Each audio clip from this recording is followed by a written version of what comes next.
Le départ d'une minute à l'autre du Tour Poitou-Charentes. Nos équipes techniques et rédactionnelles sont mobilisées. Patricia Perrin, bonjour. Vous êtes avec les coureurs à Montmoreau-Saint-Cybar. Racontez-nous un peu l'ambiance sur place. Bonjour Clément, bonjour à tous. Alors l'ambiance est un petit peu spéciale ici. Forcément, il y a un peu plus de chahut tout autour de nous. Mais ce TPC 2020 aura bel et bien lieu et c'est là l'essentiel. Alors, côté coureurs, la plupart du temps, ils sont masqués, pas de contact direct avec le public, pas de signature non plus, vous allez le voir lors du protocole.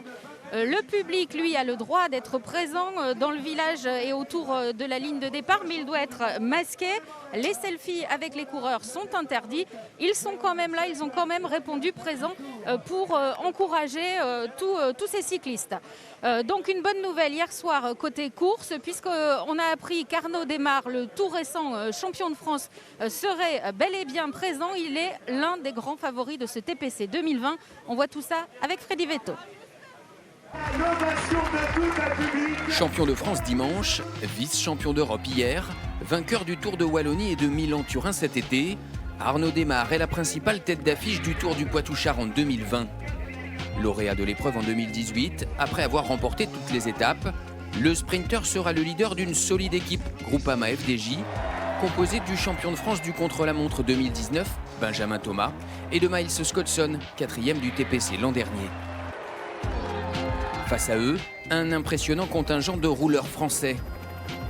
4e des championnats de France du chrono, à 5 secondes du podium, le Charentais Johan Payot tentera d'améliorer sa 3e place obtenue sur le Tour Poitou-Charentes 2018.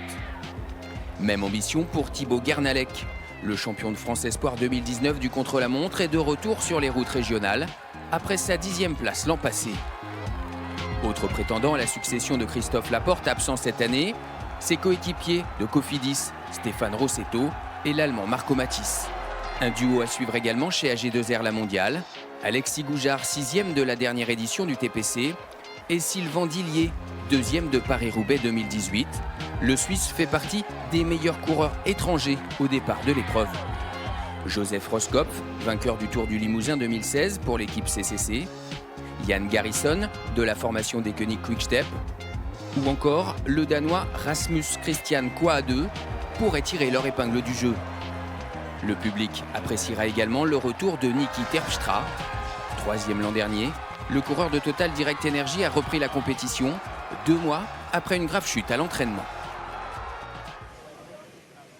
Alors parmi les grands favoris, il devait également y avoir Rémi Cavagna, le tout récent champion de France du contre-la-montre.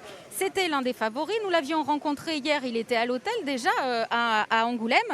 Et tout d'un coup, en fin d'après-midi, bien coup de théâtre, il doit remplacer un des coureurs qui devait faire le Tour de France. Il a pris l'avion hier soir de Bordeaux. Je vous propose d'écouter son directeur sportif qui nous explique ce choix. Pour moi, je pense qu'elle est le grand favorite pour gagner le classement en général. D'ici, elle est en grande forme. Elle a gagné le championnat de France et le 2e dans le championnat européen. Et c'est dommage parce qu'elle est partie pour le Tour. Mais pour lui, c'est aussi un grand rêve pour faire le départ ou le Tour de France. Alors Rémi Cavagna, absent, Arnaud Desmar apparaît comme l'un des très grands favoris de ce TPC 2020. Arnaud, bonjour. Merci d'être avec nous. L'absence de Rémi, ça va vous faciliter la course? Ouais, après j'aurai un adversaire de taille, Benjamin Thomas dans l'équipe, qui va nous faire un très beau chrono. Donc on sait que ça se joue aussi dans cette discipline. Et voilà, il y a plein d'étapes à aller chercher aussi. Donc à la Groupama FDJ, il y a 2 possibilités. Soit vous, si vous parvenez à remporter les victoires d'étape au sprint, soit Benjamin Thomas.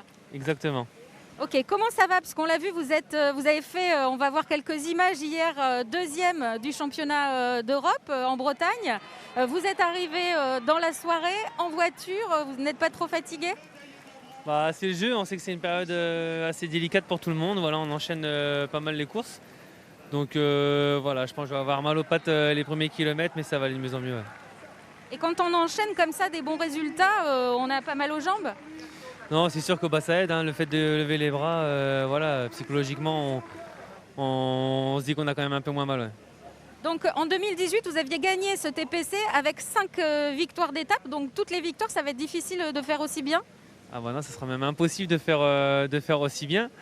Voilà, ce qu'il faudra, c'est si par bonheur j'arrive à refaire la même chose, ça serait énorme.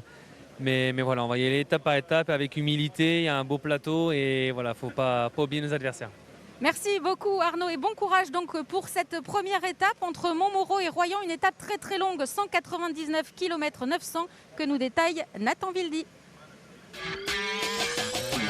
Montmoreau-Saint-Cybar, Royan.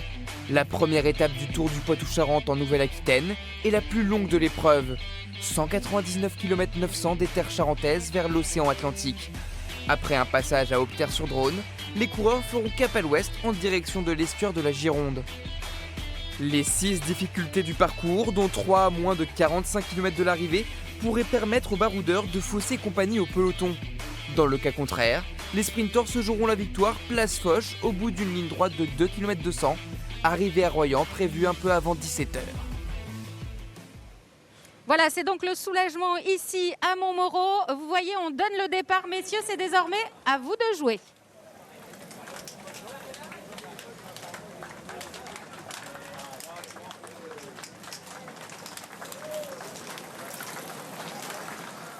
Voilà, merci beaucoup Patricia pour cette page spéciale consacrée au départ du Tour Poitou-Charentes et page complète ce soir bien sûr à 19h.